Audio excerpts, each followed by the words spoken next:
Is It Transphobic will be addressing issues of transphobia and transmisogyny. We may also address issues of racism, classism, ableism, and various other intersectional issues in this podcast. So this is a trigger warning. The panelists on Is It Transphobic will also use strong language. So listener discretion is advised.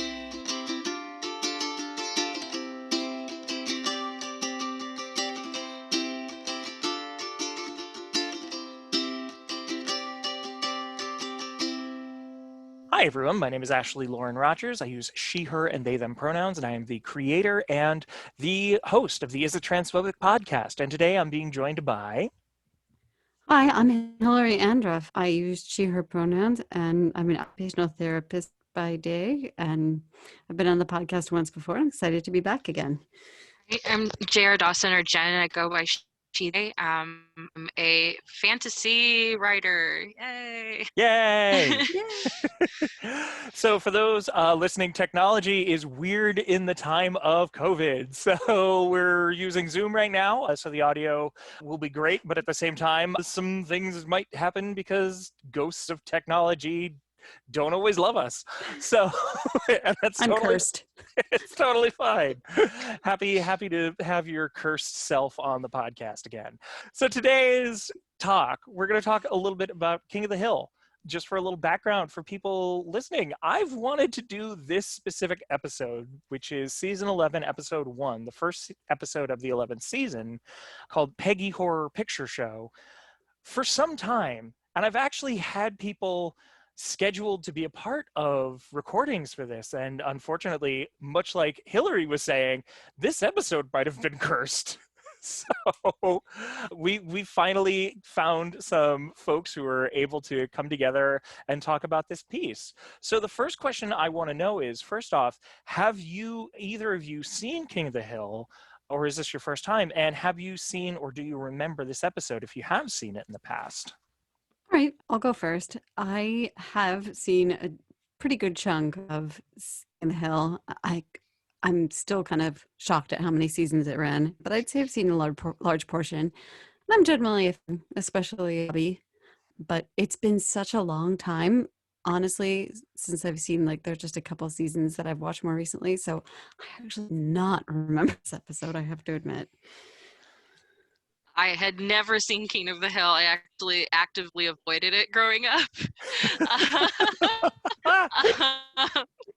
I was born in Omaha, Nebraska. I'm now live in Omaha, Nebraska, so gotta love it, but also, like, just being in the area, it just hit way too close to home. So I purposely didn't want to watch it growing up, and so in prep for this was actually my very first episode, and then I watched one other episode to figure out, like, what's going on, but that's it. Out of curiosity, did you watch the next episode in the season, or did you watch a completely different episode outside of this season? I watched Shins of the Father. Oh my gosh. Oh, so is that the one where they introduce Cotton, or is that a different one? It's Cotton comes to Bobby's birthday, and it's a whole thing. Yeah. Yes. That sounds like every Cotton episode. Cotton shows up and it's a whole thing. Yeah, good summary. Yeah. Oh man. So this episode, like, because I remember, I don't know that I've sat down and just watched it straight through, but I used to watch King of the Hill every week when it was on. I loved it. It was that whole, like, ever since the first season when they were like, from the creator of Beavis and Butthead, and they definitely, like, leaned into a lot of that in the beginning, where it's like they always talked about Hank's narrow urethra. There's just, like, a lot of that, like, humor that immediately petered off by about season 2, season 3. And it's still there sometimes, but, like, they really started focusing a lot more on character. They started focusing a lot more on things happening. They started focusing a lot more on Texas as a culture, which, as someone from Massachusetts initially and now living in New York, it's like, all right, I'm the least Texas person ever. But it was a fascinating window into a world of, like, even, like, this idea of, like, oh, well, you're not from Texas. And it's like, well, yeah, I was born in Texas. Like, no, I was born just outside of Texas, but I've lived in Texas my whole life. It's like, yeah, but you're not from Texas then. Like, that felt very akin to, like, Maine, and, like, you're not a Mainer. Like, like you're from away. You're from, it's just like, So wait, this is interesting. We have Nebraska, Colorado, which does have a pretty high Texan population, and Massachusetts. yeah. So I'm Interesting. yeah, like I'm curious, like if JR, if you wouldn't mind, like because I know Nebraska is not Texas, like nothing is Texas but Yeah. Texas, but like Uh-huh. especially growing up near Texas, like the things that you picked up from these two episodes, like did it feel like Texas, like did it feel like that area growing up, or was it like? I think that Texas is Texas, but there there are definitely certain things that I recognized. There's a thing here called Nebraska nice, Mm. which can be really insidious, and especially to the queer community here. Mm. And so I guess that I was seeing the similarities in there being primarily white population, primarily cis and straight, and like these old sexist ideas, the idea of tradition, the cotton reminded me a lot of some of the older people in my family tree, and so like there's definitely this feeling of like, okay, yeah, this is a smaller, like this rural, but because I live in Omaha, it's not rural, but like it's a more conservative, like more quote traditional unquote culture, Mm. which looking at it queer lens and as a queer person living in that culture, it's like and I'll talk a little bit more about this later, but like it just like struck a chord with me because I was like, yeah, I get the jokes, but also there's a bunch of us here who are scared. Like, Mm. like it hit a place that I actually was really I was really uncomfortable by this particular episode, I guess. And maybe it's just when I watched it, and I guess I can touch on it now, that this summer, one of my close friends, their egg cracked. They realized that they're a woman, that she's a woman. And I love this person deeply. And I've been helping them through this. And then I sat down and watched this episode and it hurt, like something like deep Mm. inside, like as somebody who's NB, anybody who sees what they love go through the, I live in a conservative state, how am I going to do this, how am I going to transition, like am I going to lose my job, am I going to lose relationships, am I going to get disowned, and then watching Peggy freak out in that room, in the dressing room, Mm. and make it all her, like that for me I think struck me in a different place than it would have sitting in 2007 with the context of 2007 and how progressive that episode I'm guessing was for 2007 if you look at what the other cartoons were doing and what other media was doing, Mm. what was it, 13 years now. So Yeah. I think that it's all like when you look at any art piece, like what did it do for its time, especially when you're talking about marginalized groups, what did that representation open the door for, but also why is this representation maybe not the representation we need today. Yeah. No, like, and you're hitting on a lot of like really big things that I think are absolutely what we should be talking about with this. Like, yes, like I know that that's not necessarily like a really productive sentence, but at the same time, it's just like, yes, no, like I. So for me, because watching this growing up, and again, like I'm looking at this from someone who's in the Northeast, and watching something with cultural contexts that I will never know, not being from Texas and only visiting Texas occasionally. But so much of the media that I had consumed about trans people and about drag queens as well, it really rang as a very different episode than any of the ones that I had seen about things like, not only like it flips, like specifically, okay, we should probably talk about what this episode is for people that haven't sat down and watched it yet. Now that I'm thinking about it. Yes. All right. Let's run through what happened. Yeah. Even just like the major beats, like Hilary, do you feel comfortable running through sort of like what this episode was? I think so. Yeah. And you all please fill in details. But the episode starts at a clothing swap with Peggy and some of the neighbors, and Luann's there too. And Peggy's just feeling very out of touch and uncomfortable and feminine after that whole thing because, well, other episodes established that she has really big feet and thing fits and no one wants her clothes and all that stuff. So, and then Hank tries to treat her to a new pair of shoes. The shoe store that she usually gets them from is gone. So she finds a new store. Which, let me tell you, sorry to interrupt, but let me tell you, as someone who has had Long Tall Sally just recently close, as someone who has had to deal with Avenue closing all of their physical locations, as someone who literally moved to New York City only to have the Tall Girl shop get bought out by Long Tall Sally and close its physical location, I felt, and I think that's the other reason I was so in on this episode, is because I felt all of the beats that this cis woman is having to deal with. Is like, there's only so many things that will fit me, and now I can't even go to a physical location to pick them up. It's like, whew. But yeah, sorry, Hill. No, that's okay. Does someone want to take it from there? Now Bobby has a joke book. Yeah, that's right. There's like a whole B plot about Bobby and his prank book. The prank book that might give good luck, possibly, depending on how you define good luck. Which a lot of that B plot did not age well. No. Oh my gosh. Oh. Just like the coup at Gun Club. Oh my gosh. Yeah, the coup at the gun club was just like, oh, 2020 Scary. vision. I was holding my breath. Yep. But yeah, ultimately, like, Peggy finds a new shop. The shop is called The Closet. She is in there. She sees shoes that fit her. She sees everything that fits her. And she meets this new person named Carolyn. And Carolyn is fantastic, and they immediately hit it off. They go out and have some food together. She teaches Carolyn this trick about biting a sandwich to get so that she doesn't lose her lipstick. And my favorite that was a moment that I liked. Yeah. like, that's the thing. There's so many moments I really like. Yeah, I guess I did. Yeah. Like, Carolyn's amazing. I love Carolyn so much. So they're hitting it off. They're being like, they're really good. And again, because we're going in with like where's the like this is a common problem whenever I assign a piece of media for this podcast. Where's the trans person? It's like, it's the game, and it's just like, it's very clearly going to be Carolyn.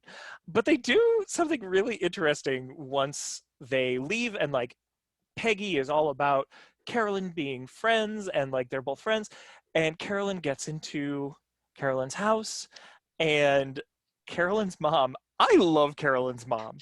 Yes. I really do. Like, so one of the first things she says, I'm trying to find it because like I wrote a bunch of notes and a lot of them are just quotes. The coup, usually I hear this, not say it. Oh, fuck. There were some really like grossly transphobic jokes, but we're not actually that. Okay, I won't flavor them yet, but like, I usually hear this, not say it. Nice grip, said by Peggy to Carolyn. But I think I actually like these. Okay, now I'm going to flavor them because I think I actually really like these, because as much as she is saying this to Carolyn, who we will find out is, I am going to use the term a drag queen because that is the term that they use in the show. But Carolyn very much seems to live much of her life as Carolyn. So we'll get to that in a sec, but just so that I can kind of like finish the flavoring of this moment of the strong handshake. It is Peggy also admitting that like, this is a characteristic that she, a cis woman, often gets told she has. And as much as it's still some shit, like there's a certain amount of like, there's something intriguing in there at the very least that I was actually kind of digging, as much as it's still like a very transphobic joke, and I won't try and deny that it is. Oh, but Carolyn's mom first says, the first thing we hear, like, Carolyn gets in, she's like, do not ever apologize for yourself, not now or ever. Love the new wig, it's gorgeous. Yeah. And just like everything about Carolyn's mom is just, I am so over the top supportive that it isn't. She's ready with the affirmation. Yes. Like, I dig that. Like, as much as it's absolutely just the other side of the coin of the like, like horrible transphobic shit to be said. You know what? Especially for the time, for everything, I'm here for this overly supportive mom. Mm-hmm. Oh yeah. Like, I agree there. so yes, we find out Carolyn is again using the term drag queen, and a bunch of other shenanigans happen. Peggy is going to perform with Carolyn. She's told, just bring your own eyelashes. I always do, is what Peggy said. Yep. And then the entire thing is then Peggy finds out that Carolyn is in fact a drag queen, and that Carolyn thought Peggy was a drag queen, and so Peggy has an existential femininity crisis, I guess, and the episode, and that's the beginning of the third act of the episode, is trying to get Peggy out of that hole and to reclaim her confidence in her femininity. So let's talk about the time. Like, we'll get to some specifics of the episode because I have a lot of specifics that I'm just like, I really want to get into a bunch of these.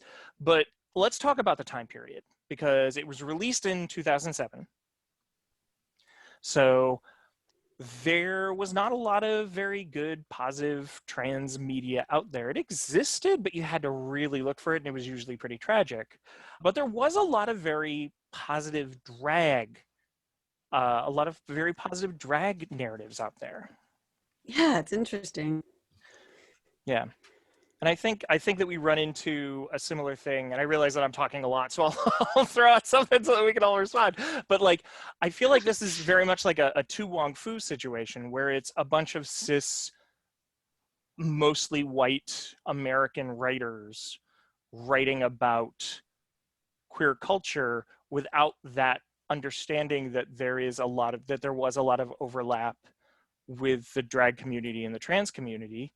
And ultimately, in a lot of ways, because of that, and because a lot of people felt like, well, for such a long time, it was literally illegal to exist here as me. It doesn't really matter to try and delineate what is the difference between X and what is the difference between Y. So we're all drag queens. Okay, sure. And so for me, I don't hate that, but I just want to know, like, I just want to like throw that out into the ether so that we can just sort of talk about that as a concept. And as for this, like, because I think that's what they were going for, is just like, yeah, drag queens. Some of them live completely all the time.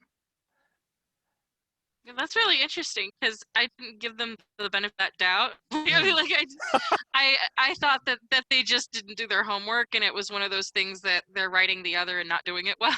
Yeah. I actually like talked to one of my other friends who was a drag queen, and I was like, okay, explain to me like how you feel about this episode, and like, you know, what am I missing? Am I missing something? And like, so they kind of went into like, you know, the history of everything, and I guess when I saw it, I didn't see that history, and I didn't see the connection or the correlation. I just saw like somebody had seen a movie once or had read a book once, and then, you know, they're like, oh, I can write this, we're gonna do this episode. But good on them if they you know, were doing it correctly. I guess I didn't think it was. Well, and to be fair, a lot of this, again, like, I give Tu Wong Fu the benefit of the doubt for this, because again, like, they still could have asked a trans person. They still could, like, there were a lot of people that were specifically trans folks, and there were a lot of people that had a lot of trans folks had very specific feelings about the drag community as well. So there was a lot of nuance that they could have gone for, and that they could have sought out, and did exist. And that's always the problem and the trap for that period. But at the same time, yeah, for a long time, this was sort of the way that people interpreted the drag world. But again, like, for the most part, Carolyn's living her life as Carolyn. But for plot contrivances, we also meet Carolyn's life presenting as male. Right. And so I wonder, like, what were your thoughts about seeing Carolyn presenting as, and again, like, because the piece presents them, I'm going to speak of them. They are the same person. Carolyn presenting as Jamie. I guess like it confused because I was like, wait a minute, but I thought you were Carolyn. And so that's when I started to think like, okay, do I think that this is good, like good writing the other, or is this a mistake? I thought for me, the scene that I keep going back to is how Hank treats Jamie and Carolyn. Mm. The first time I saw it, Mhm. because I'd never seen an episode before and had kind of avoided it, I just assumed that Hank was sort of like Peter from Family Guy, or like a Randy Marsh from South Park, or Mm. Homer Simpson, and he was kind of just a dum-dum, and just like that was the joke, you know? But then I started thinking about it, and I was like, Hank's not that dumb. Like, especially after like seeing him and dealing with like, sexism and stuff in the other episode that I watched, and like reading up on the so I was like, well, and so I wonder if Hank is structuring it and framing it in his head because that's the only way that he can, or he had some kind of transphobia or prejudice, or like he's just not okay with it, Mm. and he does know, or Yeah. if Hank is doing it because he was introduced to Jamie and he's trying to be respectful. Like I guess that for me the intent of the writer is the intent of Hank at that point. It's really interesting. You don't get much idea into his reasoning or motives or behind doing that and the way he approaches it. It's kind of left to the imagination.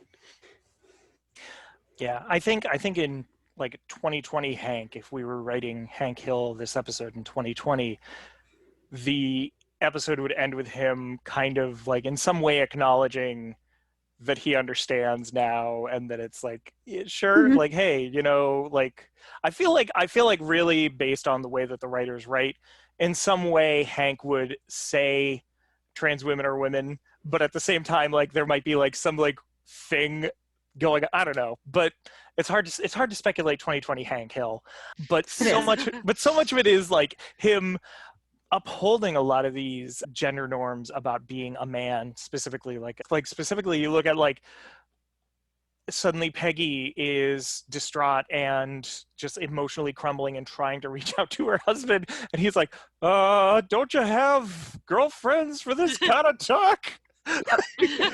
What about that, Carolyn? That's one of the really tricky things I think about analyzing that show and that episode is they use a lot of norms and conventions in a lot of different ways to most of the time subvert them, sometimes more successfully than others. So it can be kind of tricky to tease out like exactly how, well, in this case, transphobic they're being or not. Yeah. One of my favorite Jamie moments is when Jamie shows up, and like Jamie shows up in this like because I remember exactly, it was like the PT Cruiser. It was like that eggplant PT Cruiser, and he's just like, it's like, you know what? Yes. Sure, yeah. So like just pulls up in front of Hank and the friends, and in front of the fence, the iconic beer drinking in front of the fence scene, and says like, oh, I know Carolyn. We're friends. We're good friends. It's like, well, Jamie, would you like to stay and have a beer?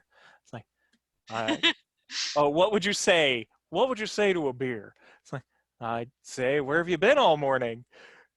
And then the guys laugh and they enjoy it, and they're just like, I'm gonna have to remember that one.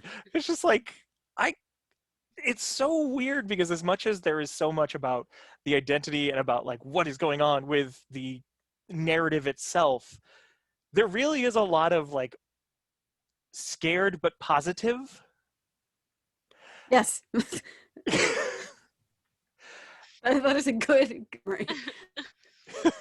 Yeah. Yeah, Like, and one thing I found really interesting is you get Jamie looking a little bit conflicted about taking in these norms. Mm-hmm. Too. Reminded me of the Mulan scene where she shows up as paying at the site for the time. Like, he Yes. doesn't talk about me much. Uh,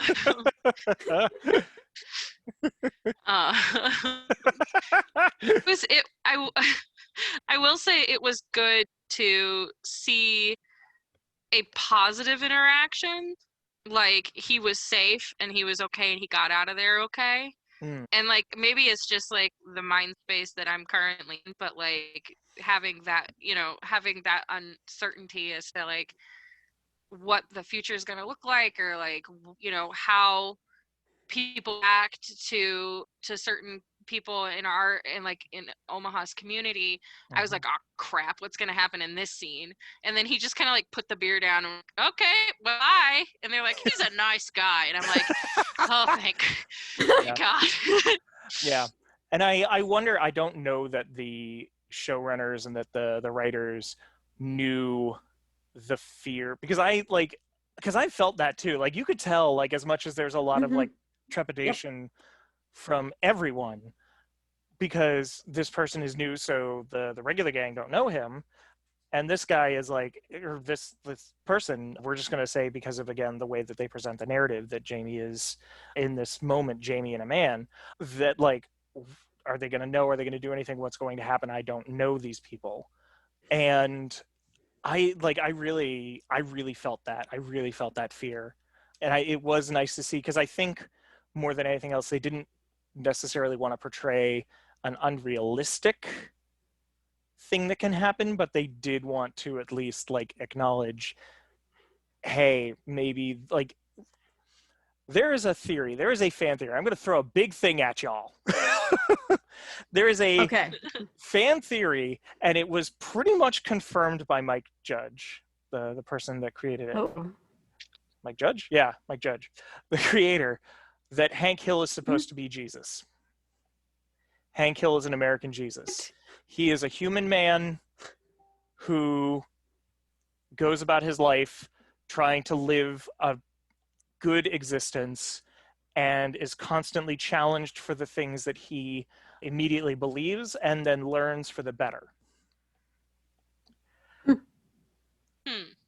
And it's kind of like, and again, like Jay, you've just seen 2 episodes, so it's hard for you to talk about that.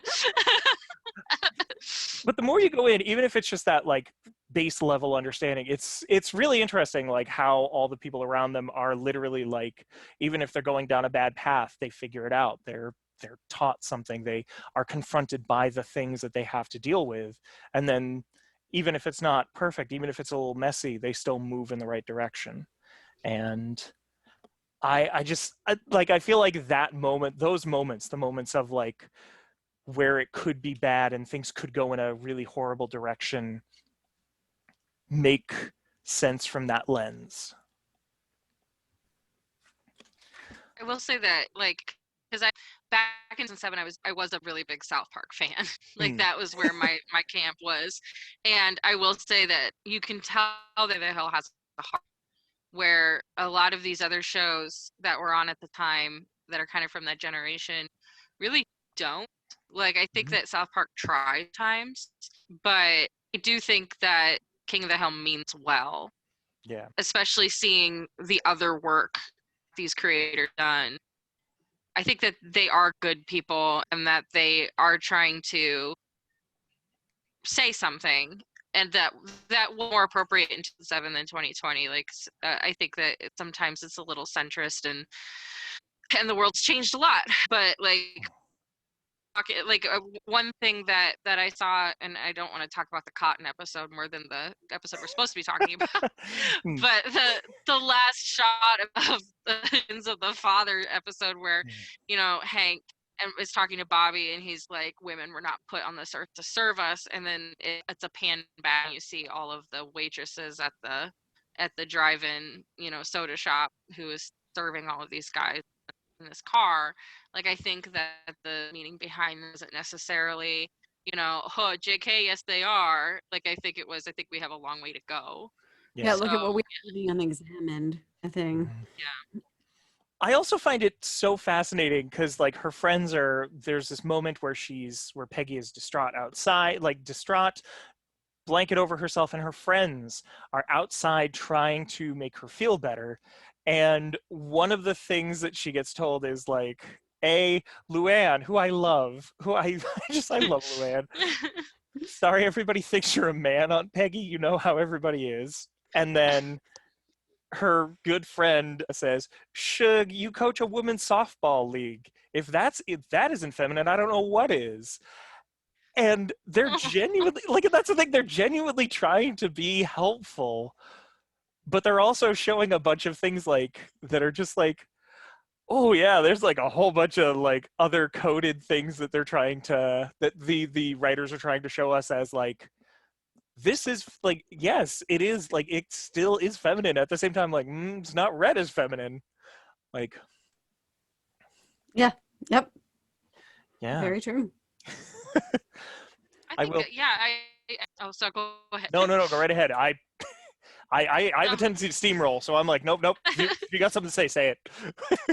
No, I really appreciated that they did show Peggy as being, what's the word I'm looking for, not authentic, but she has legitimacy in womanhood, and that's one thing that we talk about as women a lot, is like, you know, what is feminine, what is not feminine, you know, what is a woman should do, the thing that woman shouldn't do. And it's like, well, if you're a woman and you're doing it, then that's a thing that a woman does, huh? You know. So I thought that was really interesting, and it wasn't that Peggy had to change or that Peggy had to conform or anything. I thought Or that that was cool. or that anyone really had to change or conform. Yeah. And also that Hank throughout the entire thing, like, again, this was another example, like, if Peggy just goes, do you think I'm not feminine? And Hank just goes, you're a wife and a mother. Just like, yeah, I'm those things.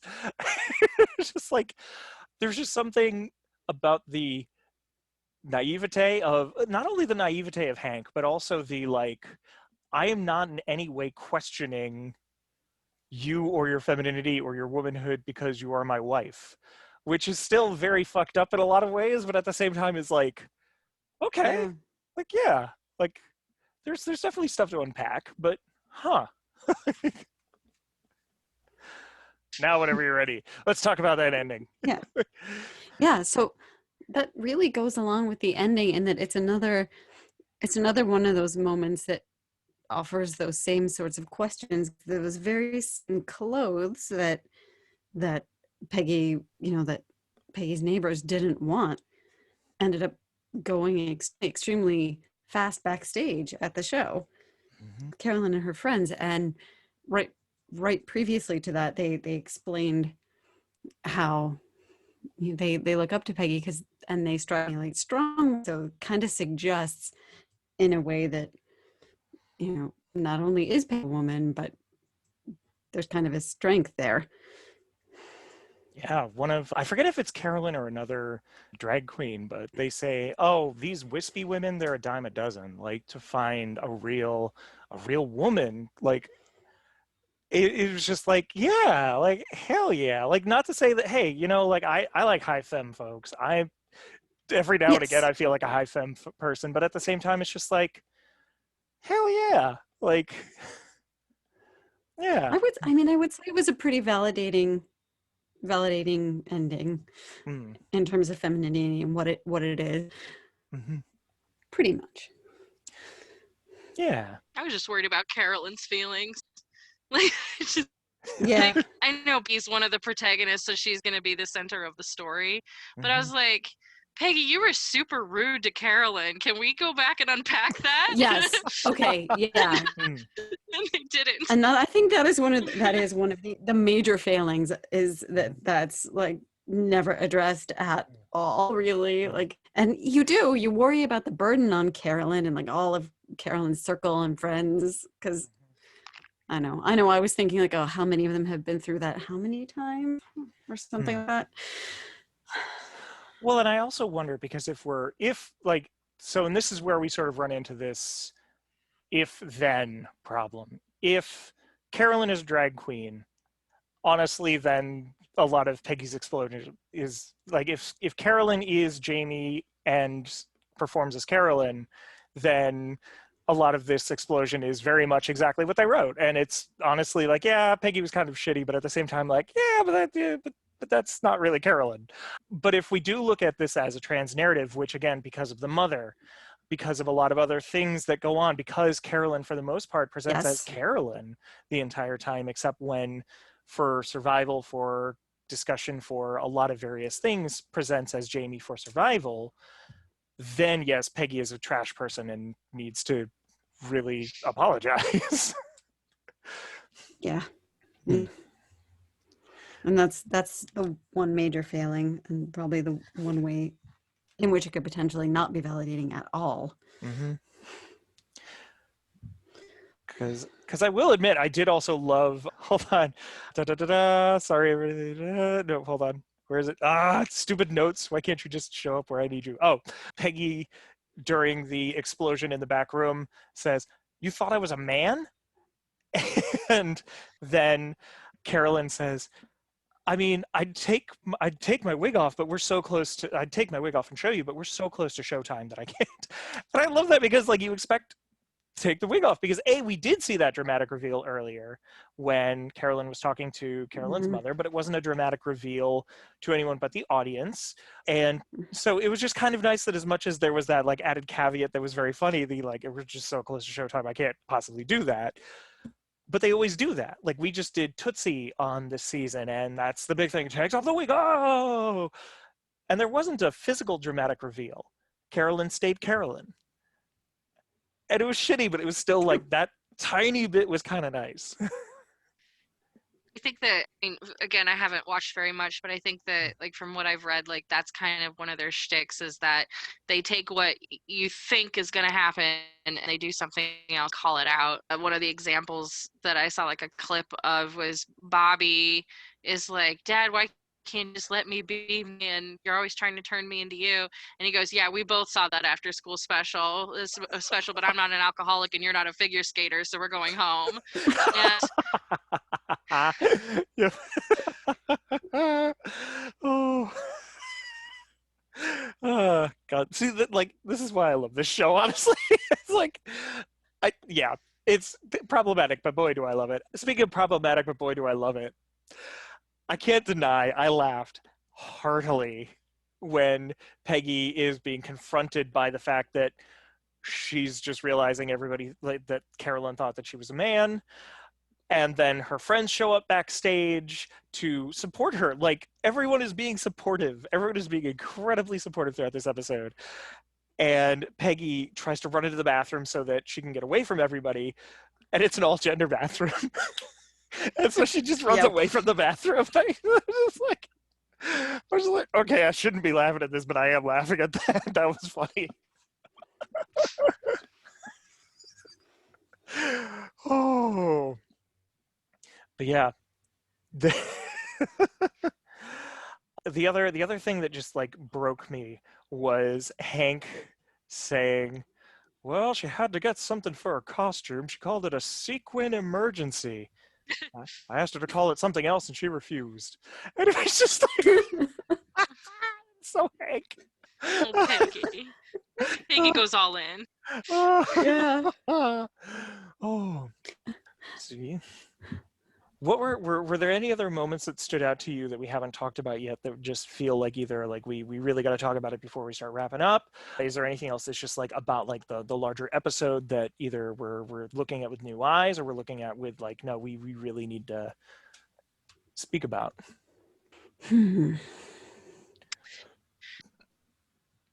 think that one reason why I didn't want to do a lot of research on the television show, or like the pilot beforehand, or like look up top 10, is I was kind of thinking about, like, in 2007 we didn't really have a streaming service where like now is when you go on Netflix and you want to watch something, you start at episode 1 and you work your way through, and the narrative is put that way, like the audience itself, like, you can assume they're going to see all of it. Yeah, in 2007, like, you would turn on the TV and whatever episode you got was your first episode. So I kind of wanted to see this as like my first episode without understanding who the intended audience was, or like what these characters have done before they do after, because I think that for me, I wanted to see if this is the only piece of art that I see from this series, like how does it stand on its own? And for me, like I saw a lot of anxiety and a lot of niceness when it came to marginalized characters where they were tolerated but not accepted. And so that, just because that's such a real thing, really hit hard. But I do think that there were good intentions, and I do think that if these showrunners came back 2020 and did some kind of a reboot, it it would be treated differently, and it would be progressive for 2020. Like I think that heart is in the right place, and they are putting forward a depiction that we didn't really have at the time.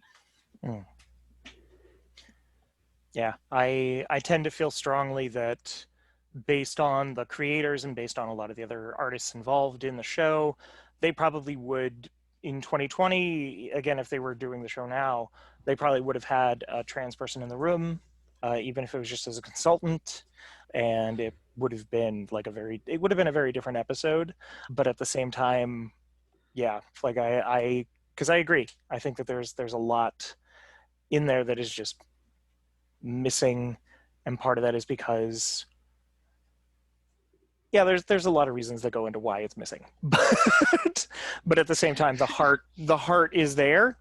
And another phrase that we've been saying a lot this season is intention does not excuse impact.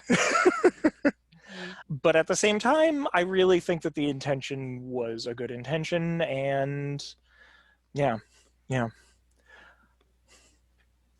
the other thing I want to talk about is there's just one line. I just want to state this line. Peggy, this is before Peggy knows Carolyn. This is before Peggy knows everything about Carolyn, has just met her, and says like, oh, she's so different. She wears gloves. Or like, she's so interesting. She wears gloves. And Hank just goes, gloves? That is interesting. It's just it's so sweet. Like that's the thing. It's just like everything that they do is like that. Like objectively, that is not interesting, but that is interesting to Hank. It's just like, oh, but not bad interesting. It's just like, oh, she is an intriguing person. She wears gloves. And I think that's like, oh, Hank, you're so sweet and naive. Oh. And I think that's where Hank really differs from like the Homer or he does things that a lot of people would immediately, like if you just describe the action, you describe the reaction, someone would say, oh, that's stupid, that's idiocy, that's like that's something Homer might do, that's something Peter Griffin might do. But like when you actually look at the nuance of like why he's doing it and then what he learns in the end, it's very like there's so much more like layered misogyny that he's working through, and so much more layered like homophobia that he's trying to figure out. And like he's working through it, like and I don't think that Peter ever worked through it. I don't think that Randy ever held to task. Like he's a family man in one of these cartoons that like actually is trying to process what he has been conditioned to believe, which is really cool to see. Yeah. Cool. Definitely one of the major draws to the show, generally speaking. Yeah. All right. So let's start wrapping up. Let's ask the questions that I always ask at the end of the podcast. The questions are, is it transphobic and was it enjoyable? I'm going to go with, I always change them. So I'm going to start with, what do I think would be an interesting one to go with? Let's start with, is it transphobic? Because I think that will influence whether it's enjoyable.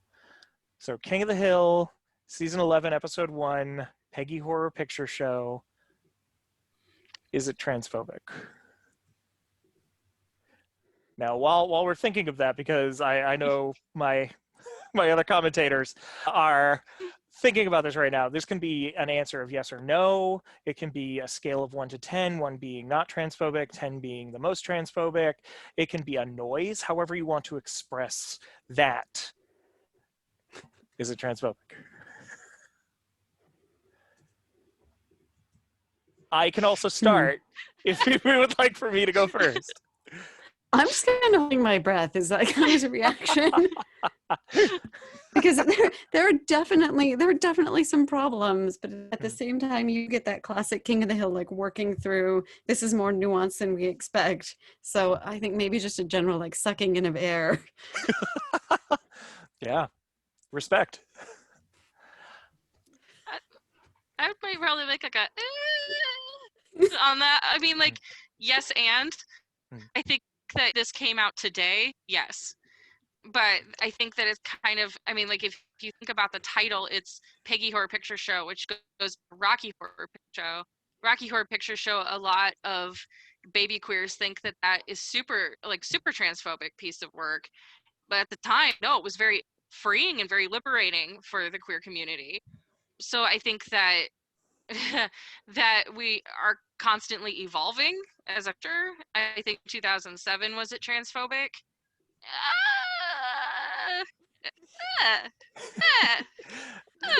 So we've got a sucking in of air. We've got a yeah. I'm gonna add to the sucking in of air and with a yeah, like because I feel like yes, very much like what you were saying.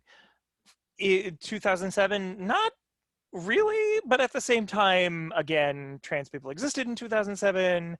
At the same time, a lot of these conversations were happening in queer spaces, in trans spaces and drag spaces, about like how like is the like these even just the broad discussion of quote unquote is there a difference between drag and trans, which generally speaking, yes, but there are a lot of trans folk who found themselves through drag. There are a lot of drag queens who later come out as trans. There's a lot of this happening that is a nuance, I think, a bunch of cis, well-intentioned writers at that time did not. I'm not going to give them the benefit of the doubt and say that they did not know where to look, but I will say they probably didn't know where to look. They should have found it and looked harder, but like, yeah, like, all right, I'm with it. This is the Tu Wong Fu defense. That's what I'm gonna call this from now on, because that was the first time we brought this up. This idea of like, I think it was just a bunch of cis people saying I know drag queens and accidentally writing a really good trans story.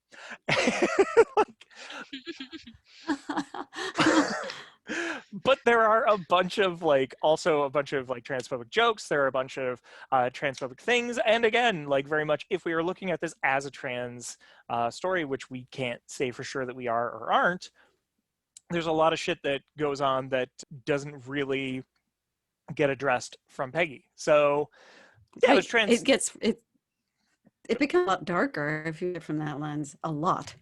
Yeah. So ultimately, yeah, but let's go to the wasn't enjoyable, because that always adds a little bit of a layer to that. So wasn't enjoyable. Again, yes, no, 1 to 10. Sounds like sucking of air or like... I think that, like, at least for me personally, about the idea that, like, the way that you as an audience member responds to art has to do with what's going on in real life. I think that if I had seen this, I don't know, if I'd seen it in 2007, I don't think it would have hit the same way. I think that me looking at it through the lens of this particular summer, it was like really scary and anxiety inducing. So I think that, I mean, for me at least, that brings up a question of, not a question of, like, an idea of art is different for each person, and the way that each audience member sees it, it's going to be a different piece of art. So me personally, like, no, I didn't, but I can see that it could be to somebody who isn't me, like to a lot of people who isn't me, or it could be, maybe in 10 years it'll be a lot more funnier to me. Yeah. That's very fair. There's a lot that's not addressed. And I mean that really can influence like how the jokes land. Which I mean some of the overarching traits and things they do with the characters and the jokes are really the best part of the series, and honest what's been going on now, it makes it harder to accept. I will happily dissent from my panel and say I loved it. At the same time, like, yeah, respect. In a lot of ways, I loved it in spite of itself, and I had to kind of jump through a bunch of hoops to get to the way that I like it. And regular listeners of the podcast will know I like a lot of bad shit. So I will admit it was okay. I will admit it was still funny, but it was guilt and anxiety and too. But yeah, so for me, yes, it was enjoyable. Look it up before you consume it. Definitely listen to the concerns and issues brought up by my co-commentators today before you necessarily sit down and say, like, yeah, I'm going to watch it. But like, I really do, from a historical standpoint, think it is a very good piece of media to show that sort of like movement from a lot of poor portrayals into a good portrayal. But I can't really say it's a great portrayal. But there's some good shit.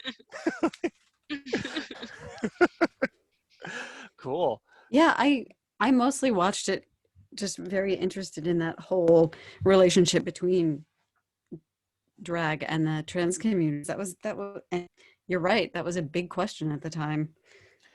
Yeah.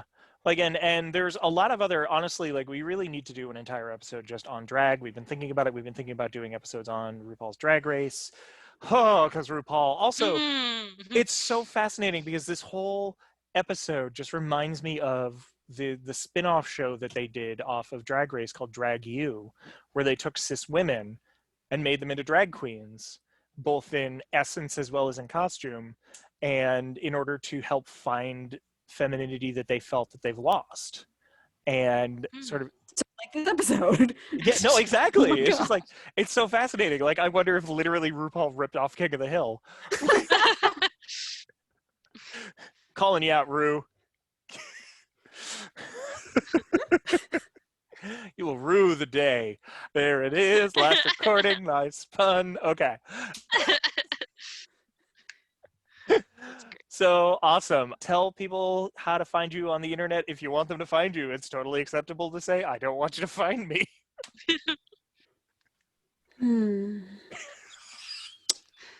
I'm trying to think of like the best outlet where I'll actually be able to like answer questions efficiently, if there are any. They don't have to necessarily reach out to you. It can literally be like if you're promoting something that you do, something that you're like, if there's a website that you write for, or if it's like, hey, I'm cool. Listen to me on Is It Transphobic sometimes.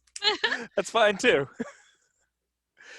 Very much do that, and hope you've enjoyed listening to me. I also write for RPG Fan, so look them up if you are into RPG video games in any fashion. Going for a long time.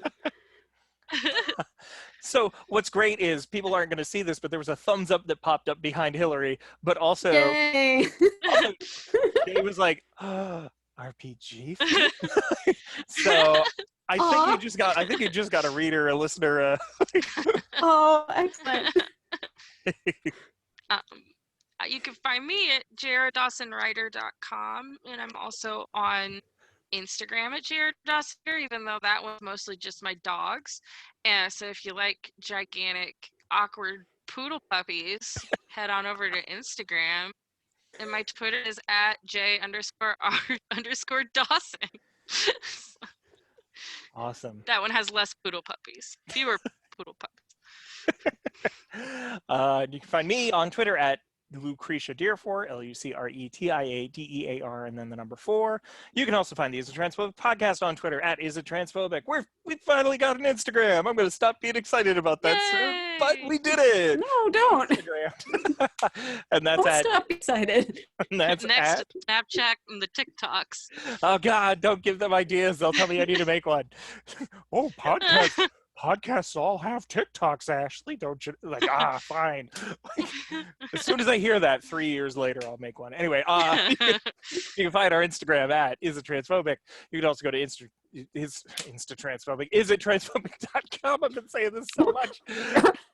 Is it transphobic.com for past episodes, as well as to buy merch. We've got t-shirts, we've got hoodies, we've got mugs. We're looking at maybe making socks. Do you want socks? I'll make socks. I don't care. I just click a button. It's Redbubble. But you want a shower curtain? Tell me you want a shower curtain. It'll be very expensive, but you can get an Is It Transphobic shower curtain. So when you get clean, you'll know you've wiped the transphobia away. All right, I'm stopping this.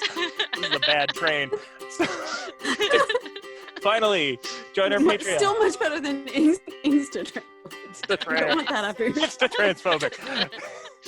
Join our Patreon, patreon.com/isitransphobic. For $1 a month or more, you will get these episodes 1 week before we air them publicly. We'll also give you access to mini episode interviews with a bunch of really interesting, awesome folks who are writers, who are creators, who are doing really cool stuff with gender. You will get that 1 month prior to public release. So there's a lot of reasons to join, or just tell me what you want. I will desperately ask you what you want so that I can provide it for you. But thank you so much for listening. JR, Hilary, thank you so much for joining me and talking King of the Hill today. Well, thanks for inviting me. I'm glad you finally got to make the episode. Me too. We broke the curse, y'all. Yay. Is It Transphobic was produced, edited, and coordinated by Ashley Lauren Rogers. The original music you heard was all created by Vivian Aladrin, who you can find on Bandcamp at vivianaladrin.bandcamp.com.